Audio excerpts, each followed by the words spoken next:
బనకచెర్లకి సంబంధించి మేము మొదటి నుంచి కూడా వ్యతిరేకిస్తున్నామంటూ సీఎం రేవంత్ రెడ్డితో పాటు కాంగ్రెస్ నేతలు చెబుతున్నమాట. ఏమైనా ఆ అంశానికి గురించి చర్చకు వచ్చే అవకాశం ఉందా? ఏం జరగబోతుంది? అంటే వారిద్దరు మాత్రమే సమావేశమయ్యారు. ప్రధానంగా దీనికి సంబంధించి ఖచ్చితంగా ఈ అంశం పైన వాళ్ళు ప్రధానంగా చర్చించే అవకాశం కనబడుతుంది. గతంలో ఇద్దరు కూడా కేసీఆర్ అదేవిధంగా హరీష్ రావు ఇద్దరు కూడా తెలంగాణ ఇరిగేషన్ శాఖను నిర్వహించినటువంటి ఇద్దరికి అనుభవం ఉంది.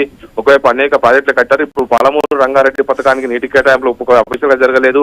డిండి ఎత్తిపోతలకు సంబంధించి నీటి కేటాయింపులు జరగలేదు. ఒకవైపు త్వరలోనే కృష్ణా ట్రిబ్యునల్ 2 ఒకవైపు అవార్డు కాబోతున్న సందర్భంగా దానికి సంబంధించి మరోమారు ఏడాది కేంద్రం దాన్ని పొడిగించింది.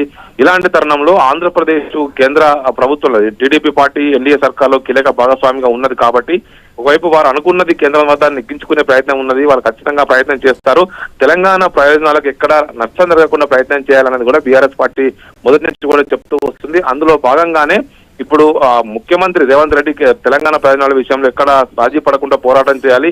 బనకచెర్లకు సంబంధించి 200 టీఎంసీలు పోలవరం నుంచి ఒకవైపు రాయలసీమకు తరలిస్తే అందులో సగం వాటా తెలంగాణకు ఇవ్వాల్సి ఉంటుంది. ఇప్పటికే పోలవరం నుంచి రైడ్ కెనాల్ ద్వారా 50 టీఎంసీల నీటిని తరలిస్తూ ఉన్నారు. అందులో కూడా తెలంగాణకు వాటా రావాల్సి ఉంది. ఇట్లా వరుసగా అనేక అంశాలకు సంబంధించి కూడా పదే బీఆర్ఎస్ పార్టీ రాష్ట్ర ప్రభుత్వాన్ని కావచ్చు, అటు ఆంధ్రప్రదేశ్ విషయం వైఖరి పట్ల కూడా ఆక్షేపణ వ్యక్తం చేస్తూ అనేక అంశాలు కూడా తెరపై తీసుకురావడం జరిగింది. బనకచెర్ల విషయంలో రీసెంట్ గా ఒకవైపు ఏం జరుగుతుంది అనేది కూడా ఒకవైపు Harish Rao power plant presentation ఇచ్చారు. దీనికి సంబంధించి కాళేశ్వరం ప్రాజెక్టు సంబంధించి కూడా పవర్ ప్లాంట్ ప్రజెంటేషన్ ఇచ్చారు.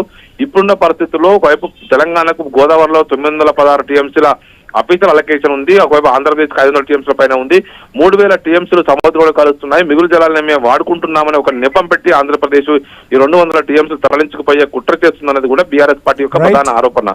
దీనికి సంబంధించి వీటి అనేక అంశాలు రానున్న రోజులు కనుక కేంద్రం కనుక ఒక నిర్ణయం తీసుకుంటే ఈ రానున్న రోజుల్లో బీఆర్ఎస్ పార్టీ తరఫున ఏం చేయాలి, ఎలాంటి పోరాట రూపాలు తీసుకోవాలని సంబంధించి కూడా ఇరువురు నేతలు చర్చించుకునే అవకాశం ఉన్నది. Vamshi, thank you Swamy.